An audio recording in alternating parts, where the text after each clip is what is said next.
이 말씀은 신약성경 누가복음 8장 40절로 48절 말씀입니다.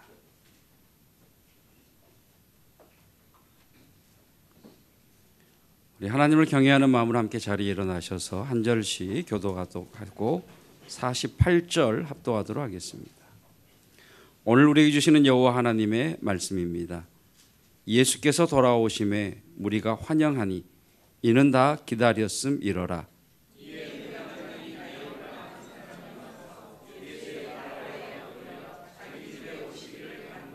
이는 자기에게 12살 된 외딸이 있어 죽어감 이러라.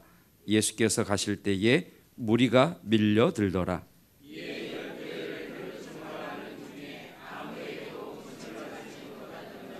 예수의 뒤로 와서 그의 옷가에 손을 대니 혈루증이 즉시 그쳤더라.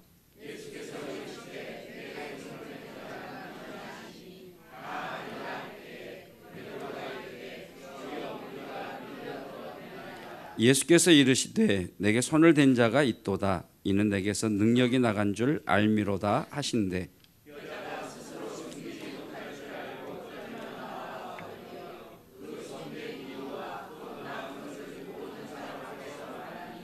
예수께서 이르시되 따라 내 믿음이 너를 구원하였으니 평안히 가라 하시더라. 아멘. 하나님의 말씀입니다. 자리에 앉으시겠습니다. 2월 말씀 주제는 임파워먼트, 그리고 첫 번째 설교 제목 해석만 아니면 해석 없이 행동만 있으십니까? 라는 주제입니다. 자, 오늘 누가복음 8장 40절 이하에는 12년째 혈루증, 그러니까 피가 멈추지 않은 혈루증을 앓고 있는 여인에 대한 사건이 나오고 있습니다. 그런데 제가 이 말씀을 이렇게 읽고 또 읽고 읽어보면 이 12년째 혈루증을 앓고 있는 이 여인의 믿음이 그렇게 좋아 보이지 않습니다. 또 하나, 이 12년째 혈루증을 앓고 있는 여인을 보면 다른 사람에 대한 배려나 공동체 생활에 대한 상식이 없는 것 같습니다. 좀 무례해 보입니다. 제가 이 여인을 보면서 12년째 혈루증을 앓고 있는 이 여인을 보면서 믿음이 그렇게 좋아 보이지 않는다라고 생각하는 근거는 이것입니다. 자, 복음서를 읽어보면 이 혈루증을 앓고 있는 이 여인이 살고 있는 지역이 갈릴리 지역 가버나움인 것으로 나옵니다. 근데 이 가버나움이라고 하는 도시가 그렇게 큰 도시가 아닙니다. 그러니까 이스라엘이라고 하는 나라 자체가 우리나라 강원도만 한 면적이기 때문에 그만한 나라의 작은 도시 가버나움, 그러니까 이 가버나움이라고 하는 곳은 소문이 퍼지면 순식간에 모든 사람이 다 알만할 정도로 그런 정도의 규모의 그런 도시입니다. 그런데 지금부터 제가 말씀드리는 이 사건들이 전부 가버나움 지역에서 일어났습니다. 그러니까 예수님께서 공생애를 시작하시면서 가나라고 하는 지역의 혼인잔치집에 들어가셔서 물로 포도주를 만드십니다. 이 가나가 바로 가버나움 옆 동네입니다. 그리고 계속해서 성경은 뭐라고 말씀하시느냐면 예수님께서 한 곳에만 머무신 것이 아니라 갈릴리 지역에 있는 회당들을 돌아다니시면서 말씀을 가르치시고 귀신을 쫓아내셨다, 이렇게 기록을 합니다. 그리고 베드로의 장모가 열병으로 앓아 누워 있을 때 예수님께서 그 베드로의 장모의 열병을 고쳐주십니다. 바로 이어지는 말씀에 바로 그날 저녁에 온갖 병자들이 예수님을 찾아왔고 예수님은 그들을 고쳐주셨습니다. 그리고 나병 환자를 고치십니다. 근데 5장에 누가복음 5장에 이 나병 환자를 고치시고 난 다음에 이런 말씀을 기록을 하셨어요. 6절에 보시면 예수의 소문이 더욱 퍼짐에 자, 예수님의 소문이 점점 퍼졌다는 거예요. 그러니까 가버나움 갈릴리 지역에 예수님의 소문이 쫙 퍼진 거예요. 어떤 소문이요? 야, 물로 포도주를 만들었다고 그러더라. 세상에 귀신을 쫓아내신다고 그러더라. 베드로의 장모의 열병을 고쳤을 뿐만 아니라 그날 저녁에 온갖 병자들이 다 예수님에게 모여들었는데 그 모든 사람을 다 고치셨다고 그러더라. 나병 환자를 고치셨대. 여러분, 제가 생각할 때 이 12의 혈루증 앓는 여인은요, 이 소문을 듣고 알고 있었을 것 같아요. 여러분, 아픈 사람은요, 그 병에 뭐가 좋더라라고 하는 것에요, 민감하게 되어 있어요. 어디 병원이 좋대, 어떤 약이 좋대, 누가 용하대, 여러분 여기에 민감하게 되어 있어요. 그러면 12의 혈루증을 앓는 이 여인은요, 이 여인이 분명히 예수님의 소문을 들었다면 예수님에게 나와야 돼요. 적어도 예수님에게 찾아와야 돼요. 근데 아직까지 안 찾아오잖아요. 그래서 제가 볼 때는 믿음이 없는 것 같아요. 믿음이 별로인 것 같아요. 그 7번에 나와 있는 38년 된 병자는 예수님께서 가버나움에서 3일길 떨어진 예루살렘에 가시게 돼요.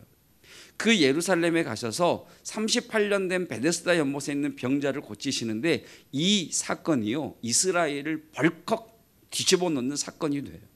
왜냐하면 이 38년 된 병자를 예수님이 안식일 날 고치시고 단순히 병만 고치시는 것이 아니라 죄 사함을 받았다라고 말씀하셔서 유대인들과 바리새인들과 사두개인들과 율법사들이요 뒤집어졌어요.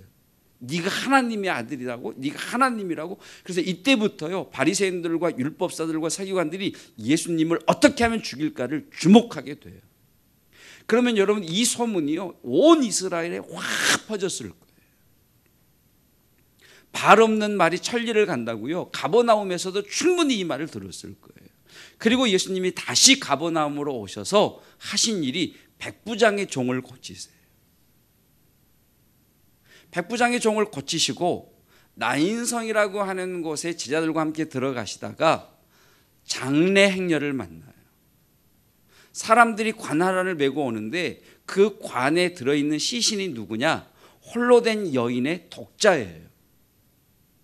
홀로 된 여인의 이 독자 아들을 지금 장사 지내러 가는데 예수님이 그 장례를 딱 마주칠 때 그 청년을 살려내십니다. 아멘. 여러분, 적어도 이 정도 사건이 소문이 퍼졌다면 제가 12의 혈루증 앓는 여인이라면 예수님에게 달려갔을 거예요. 그런데도 예수님에게 나오지 않아요. 그래서 제가 볼 때 이 여인의 믿음이 그렇게 좋아 보이지 않습니다.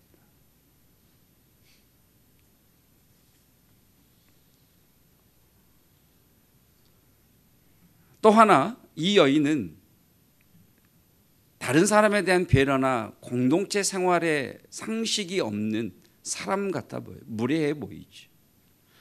학개서 2장 13절의 말씀을 보면 하나님께서 제사장들에게 이렇게 물으세요. 자, 시체를 만진 사람이 있다. 시체를 만지면요, 그 시체를 만진 사람은 부정해져요.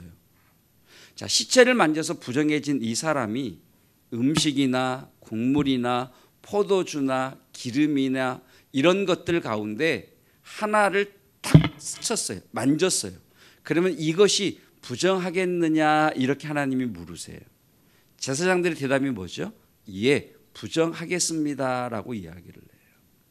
그래서 레위기 15장 2절의 말씀을 보면 유출병, 그러니까 이 여인이 앓고 있는 혈루증과 같은 피가 몸 밖으로 나오는 유출병을 앓고 있는 자를 부정한 자다, 이렇게 말씀을 하세요.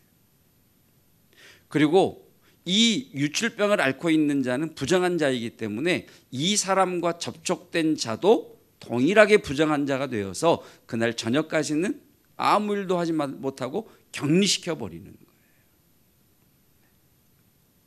그래서 이렇게 나병 환자라든지 유출병을 앓고 있는 사람이라든지 혈루병을 앓고 있는 사람들은 부정한 사람이고, 다른 사람과 접촉하면 그 사람도 부정해지기 때문에 격리시켜 버려요. 그러니까 이 여인이 지금 12년째 혈루증을 앓고 있어요. 격리되어 있단 말이에요. 그러니까 율법적으로 자신이 부정하다는 걸 알고 있었을 거란 말이죠.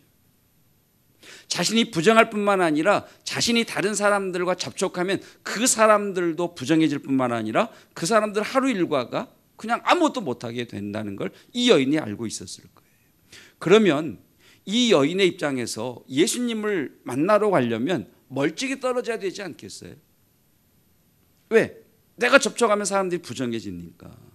근데 베드로가 뭐라고 그러냐면 예수님에게, 예수님, 지금 예수님이 야이로의 집을 향해 가시는데 사람들이 얼마나 많이 밀는지 예수님이 밀리는 것 같다라고 이야기를 해요. 그런데 그 수많은 인파를 이 여인이 헤치고 들어가요. 얼마나 많은 사람들과 접촉이 됐을까요? 그 사람들은 다 어떻게 된 거예요? 부정하게 된 거죠. 신종 코로나 바이러스에 감염된 확진자가 이곳저곳을 다녔다라고 하는 뉴스가 지금 계속해서 올라오고 있잖아요. 근데 특별히 비난의 댓글이 달리는 것을 보면 본인이 우한에 갔다가 들어왔어요.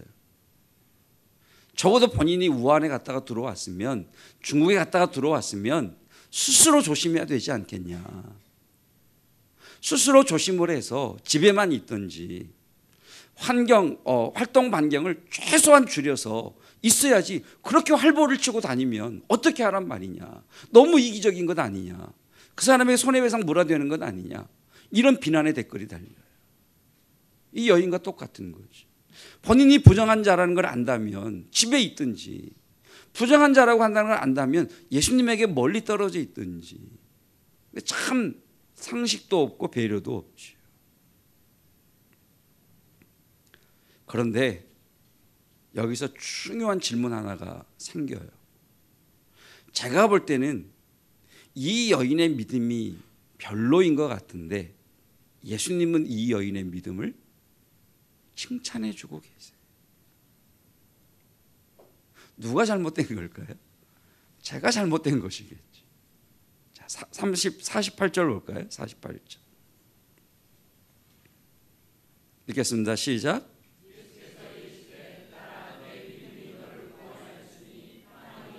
따라 내 믿음이 너를 구원하였으니.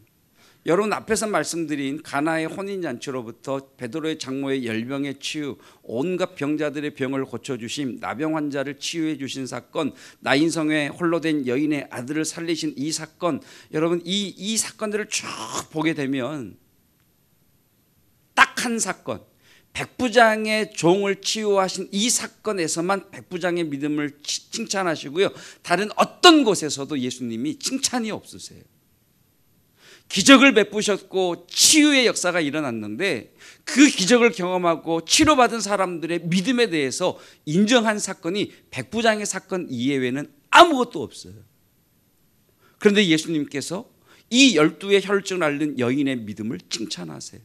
따라 내 믿음이 너를 구원했다. 마태복음은 이렇게 말씀을 하죠. 따라 내 믿음이 너를 구원하였으니 평안히 가라. 내 병에서 놓여 건강할지어다. 마가복음도 그렇죠. 따라 안심하라. 내 믿음이 너를 구원하였다 하시니 여자가 그 즉시 구원을 받으니라.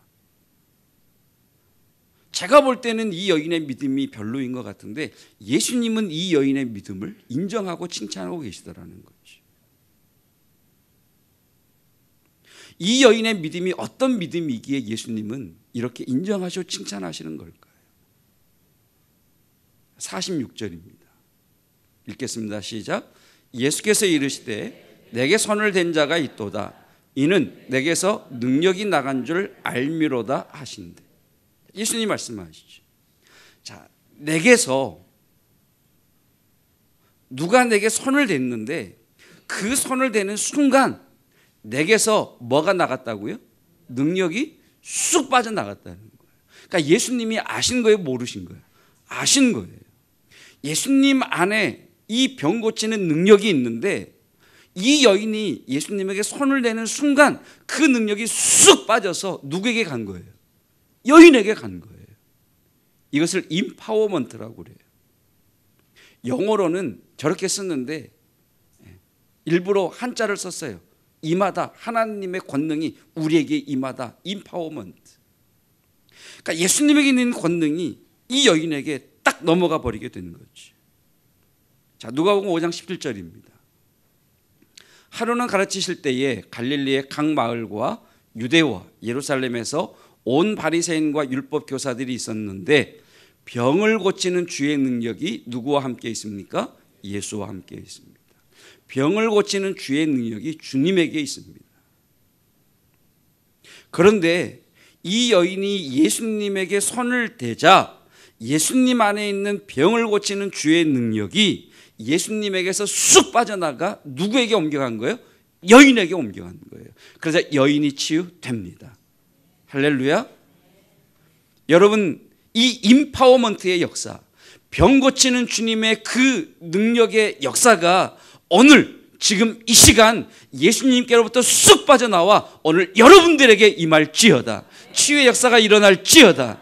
치유의 역사가 일어날지어다. 이게 주의 권능이에요.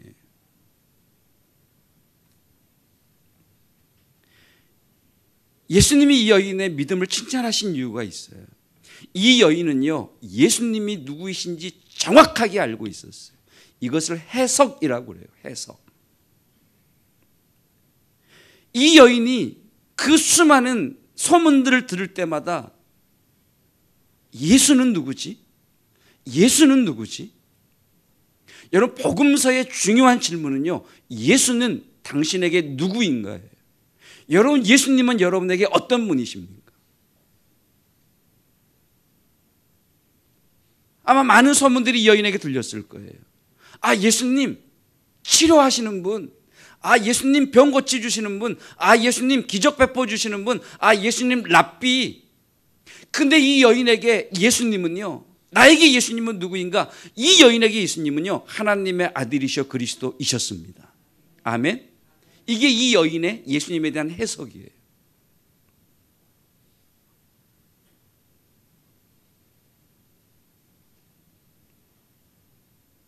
그런데 정말 이 여인의 탁월함은 해석에 있는 것이 아니고요. 여러분, 이 여인이 예수님 그분이 누구이신가? 아, 예수님 하나님의 아들이시오 그리스도이시다라고 해석했다 할지라도 행동하지 않았다면 예수님의 능력이 이 여인에게 임파워먼트 되지 않았을 거예요. 보십시오. 수많은 소문들을 들을 때마다 이 여인은 해석을 합니다. 예수, 그는 누구인가? 내가 12년 동안 나르면서 수많은 의사들도 만나보고 수많은 민간요법자들도 만나보고 수많은 소문을 듣고 내가 다녀봤는데 예수인은 과연 누구인가? 저 사람의 말처럼 치료자인가? 저 사람의 말처럼 기적을 베푸는 사람인가? 저 사람의 말처럼 말씀을 잘하는 사람인가? 아니다. 내게는 예수님이 하나님의 아들이시오 그리스도이시다. 아멘. 그리고 이 분에게 나아가서 내가 그 분에게 손을 대기만 하면 내가 나을 것이다. 해석이죠. 그리고 행동에 옮길 때 하나님의 권능의 역사가 나타납니다. 이 여인의 행동은 다른 사람들을 배려하지 않고 공동체 생활에 상식이 없는 것 같은 행동처럼 보입니다만 조금 더 이 여인을 묵상해 보면 너무 성품이 다른 사람들을 배려하는 성품인 것 같아요. 그동안 예수님의 소문을 들을 때마다 이 여인은 아마 예수님에게 달려가고 싶었을 거예요. 여러분, 이 중한 질병에 있는 사람은요, 이것만 하면 나을 수 있다는 소리에 한없이 약할 수밖에 없어요. 어떤 분이 정말 죽음의 선고를 받는 병을 갖고 기도원에 갔는데 기도원 원장님이 그러더래요. 기도원으로 들어오는 도로가 비포장 도로인데 저거 포장하려면 1,000만 원 든다. 1,000만 원 헌금해라. 그럼 하나님 치유해 주실 거다. 헌금 하시겠어요? 안 하시겠어요? 저라면 합니다. 왜요? 하면 살 수 있다는데. 여러분, 우리나라의 암 환자들이 구충제를 먹고 나은 사례가 있다고 그러잖아요. 그 약국의 구충제가 다 떨어져 버렸어요. 근데 구충제를 구하려고 보니까 약국에 약이 없어요. 어디 보니까 약이 있어요. 동물병원에 보니까 개 구충제가 있는 거예요. 그러니까 그걸 먹어요. 이상한 것 같으세요? 저라면 그럴 것 같아요. 저라면 먹을 것 같아요. 왜? 먹으면 괜찮아진다는데, 먹으면 치유된다는데. 우리나라에 안 팔면 외국에 가서라도 사올 것 같아요. 이 여인이 소문을 들을 때마다 예수님에게 가고 싶었겠죠. 가면 낫는다는데, 가면 낫는다는데. 그런데 이 여인이 생각했겠죠. 내가 가서 그 사람들 만나 잘못 접촉하면 그 사람들이 부정해질 텐데 어떻게 갈 수 있느냐. 못 가는 거죠.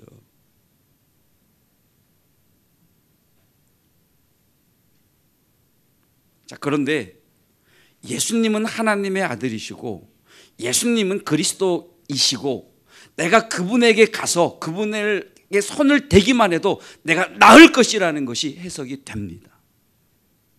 그래서 이 여인은 예수님에게 갈 수 없는 모든 장애물들을 박차고 일어나서 행동합니다. 해석의 힘이죠. 이것을 불붙는 논리라고 그래요. 불붙는 논리. 예수님에게 갔습니다. 근데 예수님에게 갔는데 예수님 가까이 나아갈 수 없는 이유들이 너무나 많아요. 먼저 수많은 사람들이 예수님을 애워싸고 있어요. 예수님에게 가려면 이 무리들을 뚫고 가야 되는데 너무 많은 사람들이 예수님을 가로막고 있어요. 여러분, 이 여인의 병은 유출병입니다. 피가 새어나오는 병이에요. 생각해 보십시오, 여러분. 이 여인이 조금만 움직이면요, 몸에서요, 하혈을 하면 피가 새어나와요. 그러면 여러분, 여자로서 그냥 이게 옷에 묻어나는 거예요. 얼마나 수치스러워요. 수치스러운 병이죠.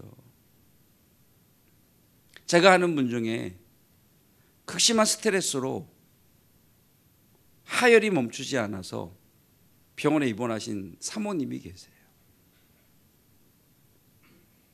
의사가 뭐라고 처방을 내렸느냐? 24시간 누워 있으래요. 왜? 움직이면 하혈하고, 그리고 일어나서 돌아다니려면 피를 쏟으니까 어지러운 거예요. 빈혈로 인해서 힘이 없이 주저앉는 거예요. 몇 년을 앓고 있어요? 12년이요.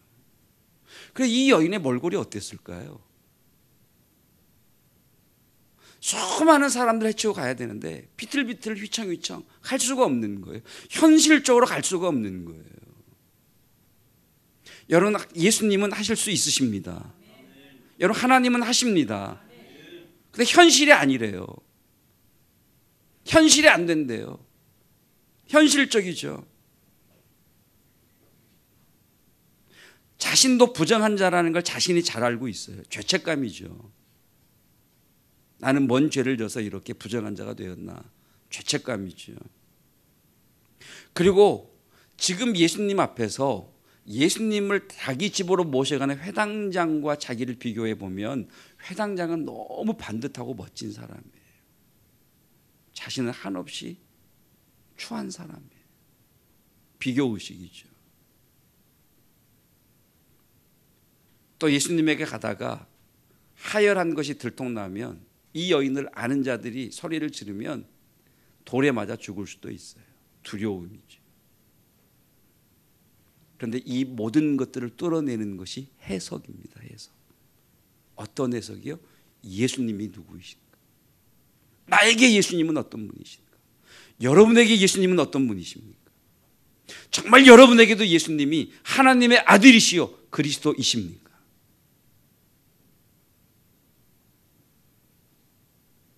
이 해석이 되니까 이 모든 장애물들을 뚫고 나가는 거예요. 여러분, 인생은 해석입니다. 인생은 뭐라고요? 인생은 뭐라고요? 옆에 분에게 얘기해 주세요. 인생은 해석입니다. 여러분, 과거든 현재든 미래이든 어떻게 해석하느냐에 따라서 생각이 달라지고요, 태도가 달라져요. 이 사건에 대한 해석이 무엇이냐에 따라서 사람이 달라져요. 해석이에요, 해석.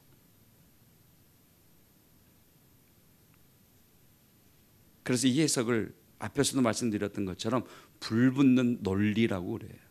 우리를 이렇게 세우는 거예요. 자, 정말 중요한 말씀은 8장 40절입니다. 함께 읽겠습니다. 예수께서 돌아오심에 무리가 환영하니 이는 다 기다렸음이러라. 자, 예수님께서 배를 타고 거라사라고 하는 지역으로 가셔서 군대 귀신 들린 자를 치유해 주시고 다시 돌아오세요. 다시 돌아오셨대요. 예수님이 왜 다시 돌아오셨을까요? 이 여인을 만나기 위해서죠. 여러분, 예수님께서 약속하신 말씀대로 우리 가운데 임재해 계심을 믿습니다. 우리가 교회에 나오기 전에 예수님이 먼저 우리에게 와 계심을 믿습니다. 왜 와 계실까요? 나를 만나 주시려고. 여러분, 짝사랑해 보신 적이 있으세요? 누군가를 좋아해 보신 적이 있으세요? 누군가와 마주치기 위해서 배회해 보신 적이 있으세요? 예수님이 그러셨을 것 같으세요? 오가며 그 집 밥을 지나노라며. 왜 지나죠? 어슬렁거리죠? 뭐 하려고? 어쩌다 어쩌다라도 마주치려고. 지금 예수님께서 배를 타고 가셨다가 다시 건너오셨어요. 왜요? 기다리시는 거죠. 누구를요? 12회를 지금 앓는 여인을. 왜요? 그에게 내게 있는 병 고치는 능력이 그녀에게로 임파워먼트 되어서 그녀가 치유되게 하시기 위하여 주님은 지금 돌아오셨습니다. 두리번거리셨을 것 같아요. 수많은 무리들이 있었지만 예수님의 눈에는 딱 한 여인만 기다렸을 것 같아요. 어느 때까지? 내 옷에 손을 댈 때까지. 여러분에게 예수님은 어떤 분이십니까? 예수님은 여러분에게 기도에 응답해 주시는 분, 기적을 베푸시는 분, 고쳐주시는 분이십니까? 아니면 하나님의 아들이시오 그리스도이십니까? 여러분, 예수님에게 모든 권능이 있습니다. 그 예수님의 권능, 그 주님을 믿음으로 붙들면 그 권능이 우리에게 임파워먼트 될 줄로 믿습니다. 해석되십니까? 그럼 붙들어야죠. 붙드셔야죠. 붙들어야, 손을 대야 하나님의 권능이 내게 임파워먼트 되는 사건의 역사가 일어날 줄로 믿습니다. 그런데 해석만 하고 있어요. 아, 예수님 하나님의 아들이시지. 아, 예수님 그리스도 맞아. 아, 예수님에게 있지. 구하면 주시지. 행동하지 않아요. 그래서 역사가 없는 거예요. 그런가 하면 해석이 없어요. 예수님이 어떤 분이신지, 주님이 무엇을 원하시는지 해석이 없어요. 행동만 있어요. 그러니까 럭비공 튀듯이 튀는 거예요. 여러분, 믿으면 행동하게 되어 있습니다. 아이가 어렸을 때 아이를 높은 곳에 올려놓고 뛰어내리라고 하면 아이가 못 뛰어요. 뛰지 못하고요. 주저앉아서 살짝 몸을 앞으로 숙여요. 받아주면 더 숙이고 안 받아주면 다시 원위치로 가려고 살짝 이렇게 할 때 아빠가 딱 안아주잖아요. 두 번째 뛰라 그러면 어떻게 하는 줄 아세요? 뛰어요. 세 번째 뛰라 그러면 어떻게 하는 줄 아세요? 멀리서부터 도움닫기 해서 뛰어요. 왜 그렇죠? 믿으니까 행동하는 거예요. 여러분, 예수님에게 모든 것이 있습니다. 지혜든 재능이든 건강이든 사랑이든 용기든 담대함이든 부와 귀까지도 예수님에게 있습니다. 아멘. 해석되십니까? 그럼 행동해야죠. 주님의 옷을 손에 손을 대야죠.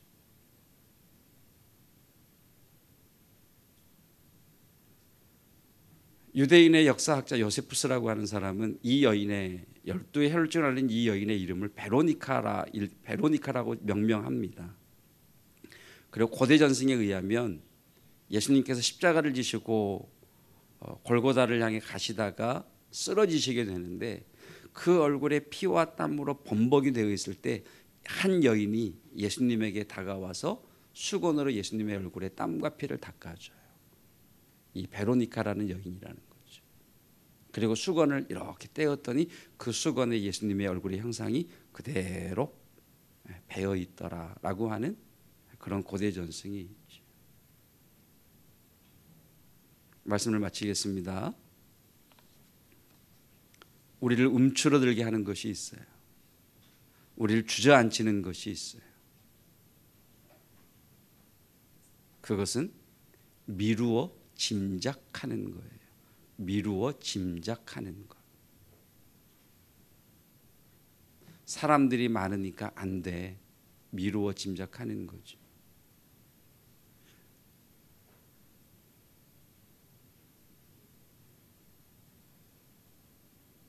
피가 멈추지 않으면 옷에 묻어날 텐데 수치스럽게 내가 어떻게 움직일 수 있겠어? 지레 짐작하는 거죠. 저 사람들이 내게 돌을 던지면 어떻게 하지? 지레 짐작하는 거죠. 여러분, 인생은 해석입니다. 여러분, 이 해석, 이 불붙는 논리로 여러분 모든 지레 짐작들을 깨치고 나가시기를 축복합니다. 믿으면 행동하게 되어 있습니다.